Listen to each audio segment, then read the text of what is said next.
अकबर बीरबल के सवाल जवाब। बहुत समय पहले भारत में महान मुगल सम्राट हुआ करते थे, जिन्हें बादशाह अकबर के नाम से जाना जाता था। अकबर के शासन में नवरत्न थे, जिनमें से चतुर बीरबल भी शामिल थे।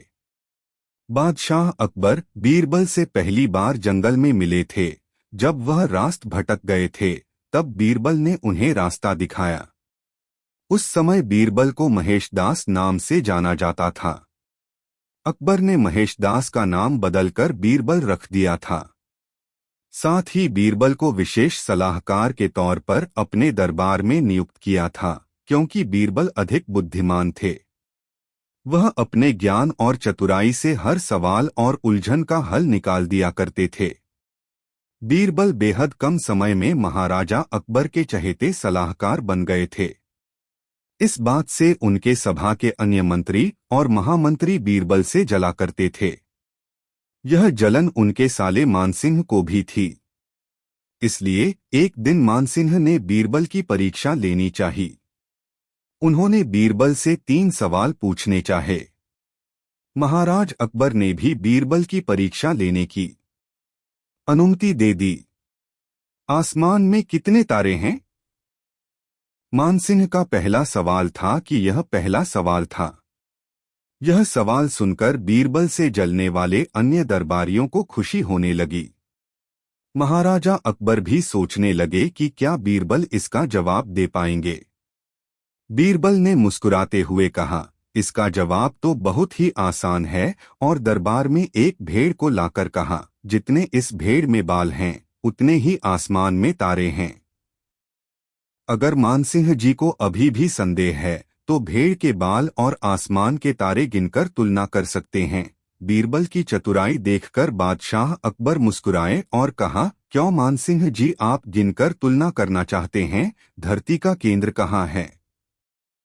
मानसिंह का अगला सवाल सुनकर बीरबल ने तुरंत जवाब दिया, जहां आप खड़े हैं वही धरती का केंद्र है। महाराजा अकबर और अन्य दरबारी बीरबल के जवाब को समझ नहीं पा रहे थे। फिर जहां मानसिंह खड़े थे, वहां बीरबल ने एक रेखा खींचकर लोहे की छड़ी गाड़ दी और कहा, यही धरती का केंद्र है। अगर किसी को मेरी बात पर यकीन न हो तो वह खुद धरती को माप सकता है। बीरबल की चतुराई देखकर मानसिंह सोच में पड़ गए थे। फिर मानसिंह ने एक पहेली को सुलझाने के लिए कहा। मानसिंह का तीसरा सवाल, एक परख है सुंदर मूरत, जो देखे वो उसी की सूरत। फिक्र पहेली पाई न, बोझन लागा आई न। बीरबल पहेली को दोहराते हुए उसके बारे में गौर से सोचने लगे। काफी सोचने के बाद बीरबल कहते हैं, यह तो बहुत ही आसान पहेली है मानसिंह जी, इसका उत्तर तो पहेली में ही है। इसका उत्तर आईना है, जिसमें आईने के सामने खड़ा इंसान एक सुंदर मूरत है। आईने में उसे अपनी सूरत दिखाई देती है। बीरबल ने मानसिंह के सभी सवालों का जवाब बड़े चतुराई से दिया। यह देखकर बादशाह अकबर बहुत खुश हुए और मानसिंह से कहा, क्यों मानसिंह जी, आपको आपके सवालों का जवाब मिल गया न? इस कहानी से यह सीख मिलती है कि किसी भी सवाल का जवाब दिया जा सकता है। बस अपने दिमाग पर भरोसा होना चाहिए और संयम से काम लेना चाहिए। बीरबल की खिचड़ी। सर्दियों का मौसम था। बादशाह अकबर अपने बागीचे में बीरबल व एक अन्य मंत्री के साथ टहल रहे थे। टहलते हुए बादशाह अकबर ने अपने मंत्री से कहा, इस साल कुछ ज्यादा ही ठंड पड़ रही है। महल से बाहर निकलने में भी ठंड से हालत खराब हो रही है। मंत्री ने बादशाह की बात का जवाब देते हुए कहा, जी हुजूर, बिल्कुल सही फरमाया आपने। इस साल तो इतनी ठंड पड़ रही है कि जनता ने घर से बाहर निकलना बहुत कम कर दिया है। टहलते टहलते बादशाह अकबर बगीचे में बने तालाब के किनारे जा पहुंचे। जैसे ही उन्होंने अपना हाथ पानी में डाला, उन्हें एहसास हुआ कि पानी बर्फ जैसा ठंडा है।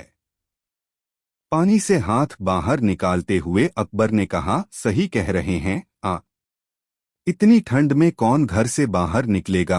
बीरबल को चुपचाप देखकर बादशाह ने बीरबल से पूछा, इस बारे में आपका क्या ख्याल है? बीरबल ने सिर झुकाते हुए कहा, माफी चाहता हूँ हुजूर, इस बारे में मेरा ख्याल थोड़ा अगल है। मैं आप दोनों की बात से सहमत नहीं हूँ। अकबर ने आश्चर्यचकित होकर बीरबल से पूछा, अच्छा तो हमें भी बताइए, क्या ख्याल है आपका? बीरबल ने कहा, हुजूर, मेरा मानना है कि एक गरीब व्यक्ति के लिए पैसा सबसे ज्यादा जरूरी है। उसे इस बात से कोई फर्क नहीं पड़ता कि मौसम कितना ठंडा है या गर्म। अकबर ने हैरान होकर बीरबल से कहा, तो आप यह कह रहे हैं कि इस कड़ाके की सर्दी में भी एक गरीब आदमी कोई भी ऐसा काम करने को तैयार हो जाएगा जिससे उसे पैसा मिल सके? बीरबल ने कहा, जी हुजूर, मैं यही कह रहा हूँ। बादशाह अकबर ने बीरबल को चुनौती देते हुए कहा, तो ठीक है, अगर आपने बर्फ जैसे पानी से भरे इस तालाब में किसी को रात भर खड़ा रखकर इस बात को प्रमाणित कर दिया, तो हम आपके लाए हुए गरीब व्यक्ति को 20 सोने के सिक्के इनाम में देंगे। बादशाह की बात से सहमति जताते हुए बीरबल ने अगले दिन एक गरीब व्यक्ति को पेश करने का वादा किया। अगले दिन सभा में बादशाह अकबर ने बीरबल ने पूछा कि क्या वो किसी को लाए हैं जो तालाब में खड़ा रहकर पूरी रात बिता सके। इस पर बीरबल ने गंगाधर नामक एक गरीब व्यक्ति को दरबार में मौजूद किया और कहा कि यह 20 सोने के सिक्कों के लिए तालाब में पूरी रात बिताने को तैयार है।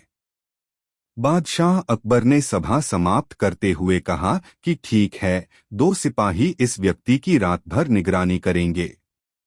अगले दिन फिर से दरबार लगा और बादशाह ने बीरबल से गंगाधर के बारे में पूछा, बीरबल, कहाँ है आपका मित्र? कितनी देर टिक पाया वो उस बर्फीले पानी में? बीरबल ने कहा, महाराज, वो यहीं है।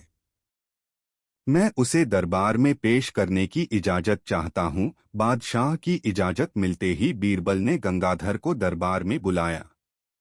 बादशाह अकबर ने गंगाधर को शाबाशी देते हुए कहा, हमें इस बात पर यकीन नहीं हो रहा है कि तुम पूरी रात उस बर्फ जैसे पानी में रहे और आज हमारे सामने सही सलामत खड़े हो।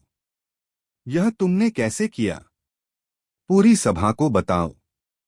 गंगाधर ने कहा, महाराज, शुरुआत में तो यह बहुत मुश्किल था, लेकिन कुछ समय बाद मुझे महल की एक खिड़की पर एक दिया जलता नजर आया। उस दिए को देखते हुए मैंने सारी रात बिता दी। बादशाह अकबर ने चौंक कर कहा, यह तो धोखा है, तुमने हमारे महल के जलते दिए की गर्मी से सारी रात बिता ली। फरेबी, तुम्हारे इस धोखे के लिए हम तुम्हें सजा नहीं दे रहे हैं, लेकिन तुम अब इस इनाम के हकदार भी नहीं हो। यह कहते हुए अकबर ने अपने सिपाहियों से गंगाधर को महल से बाहर ले जाने को कह दिया और सभा समाप्त करके अपने कमरे में चले गए। अगले दिन रोज की तरह सभा लगी। जब बादशाह अकबर सभा में आए तो उन्होंने देखा कि सभी दरबारी अपनी अपनी जगह पर मौजूद थे, सिवाय बीरबल के। बादशाह ने एक सिपाही से पूछा कि बीरबल कहाँ है, तो उसने बताया कि वो आज महल नहीं आए हैं। बादशाह ने सिपाही से कहा कि वो तुरंत बीरबल के घर जाएं और उन्हें लेकर आएं। कुछ समय बाद सिपाही अकेले ही दरबार में लौट आया। बादशाह के पूछने पर सिपाही ने बताया, बीरबल अपने घर में खाना पका रहे हैं और उन्होंने कहा है कि खाना पूरी तरह पक जाने के बाद ही वो दरबार आएंगे। सिपाही की यह बात सुनकर बादशाह सोच में पड़ गए, क्योंकि आज से पहले कभी भी बीरबल ने महल आने में देर नहीं की थी। अकबर को कुछ संदेह हुआ और उन्होंने बीरबल के घर जाने का निर्णय लिया। जब बादशाह अकबर बीरबल के घर पहुंचे तो उन्होंने देखा कि बीरबल ने एक ऊंची खूंटी पर एक हांडी टांग रखी है और उसके नीचे जमीन पर लकड़ियां जला रखी हैं। बादशाह आश्चर्यचकित हो गए और बीरबल से पूछा कि वह क्या कर रहे हैं। इस पर बीरबल ने जवाब दिया कि वह अपने भोजन के लिए खिचड़ी पका रहे हैं। बादशाह अकबर ने कहा, क्या तुम पागल हो गए हो? यह खिचड़ी कैसे पक सकती है? तुमने हांडी को इतने ऊपर टांग रखा है और आग नीचे जल रही है। ऐसे में खिचड़ी पकने के लिए हांडी तक गर्मी कैसे पहुंचेगी? इस बात पर बीरबल ने बहुत आराम के साथ बादशाह से कहा, क्यों नहीं पहुंचेगी हुजूर? जब महल की खिड़की पर रखे एक दिए से गंगाधर को गर्मी मिल सकती है, तो मेरी खिचड़ी की हांडी तो फिर भी आग के बहुत नजदीक है। बीरबल की बात सुनकर बादशाह हैरान हो गए और मुस्कुराते हुए कहा, हम तुम्हारी बात अच्छी तरह समझ गए बीरबल। इसके बाद उन्होंने गंगाधर को महल में बुलवाया और उसे 20 सोने के सिक्कों का इनाम दिया। बीरबल की चतुराई के लिए उन्होंने बीरबल को भी इनाम दिया।